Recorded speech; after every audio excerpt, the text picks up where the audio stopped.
And we come to an awkward moment at a political event in the German city of Hamburg. The former Chancellor, Angela Merkel, was asked who should get the top job after the election on February 23rd. The Greens Robert Habeck or her own CDU's party candidate, Friedrich Merz. And this was her response. I am now a CDU member. I am above all convinced that the CDU, in terms of the economic tasks... No, hold on. I have to... Not Robert. When I think about the economic future of our country, if it's between Merz or Habeck, then I have to say Merz. But I wanted to give a reason for that. I think we have huge economic challenges ahead, and I have a lot of confidence in the CDU. Well, more on this from DW Chief Political Editor Michaela Küfner. Michaela, that was a rather long pause there when Merkel was asked whether she preferred her own party's candidate or the Green candidate. How do you see that? Yes, it was more than 20 seconds for her to volunteer that she would in the end vote for her own party's candidate, Friedrich Merz.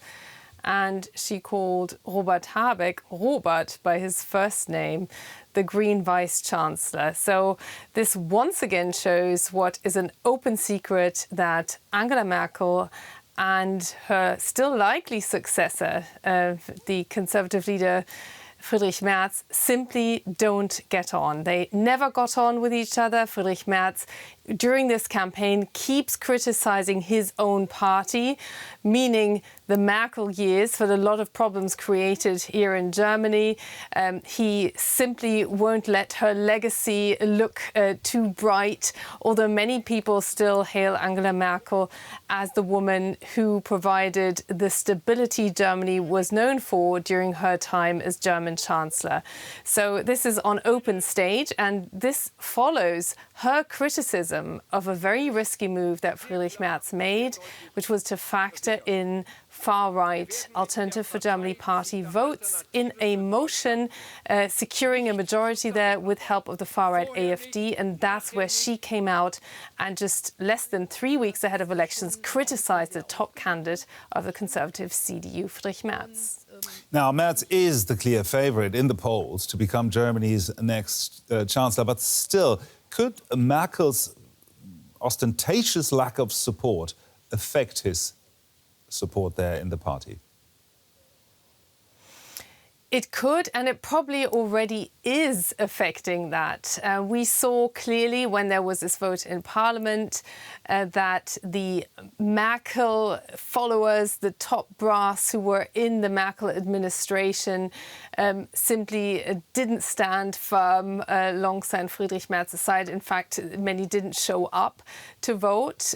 Still, the rest of the party is very much aligned behind the man who many see as shifting the party further into the conservative, more right-wing camp. Critics of Merkel always felt that she had shifted the conservative CDU too far to centre-left. And that means he's having a hard time reaching those who voted conservative because of Merkel. He resonates with people who voted conservative despite Merkel. At the moment, he's going steady around about 30%, and despite the political risk he took and the harsh criticism he got from Angela Merkel, is remaining steady in the polls. So he doesn't seem to get much of a dent polling-wise at the moment, for that at least. Now he's leading in the polls, but that does not mean that he can govern alone. He will definitely need a coalition partner, and was accepting AfD right-wing votes recently. He's made a lot of enemies there. Will he have trouble finding a coalition partner? The short answer is yes, he will have a hard time forming a coalition government. But those who allege him of being dishonest, that is Social Democrat Chancellor Olaf Scholz, who's still in office here, he will be a political toast if his party doesn't perform a political miracle and manages to catch up. It's polling at around 15%. Friedrich Merz's Conservatives are around about 30%. And there's already positive signals coming from the Greens that they might want to go into a coalition. But still, this could be a lengthy process here in Germany. DW's chief political editor Michaela Küfner there. Thank you, Michaela.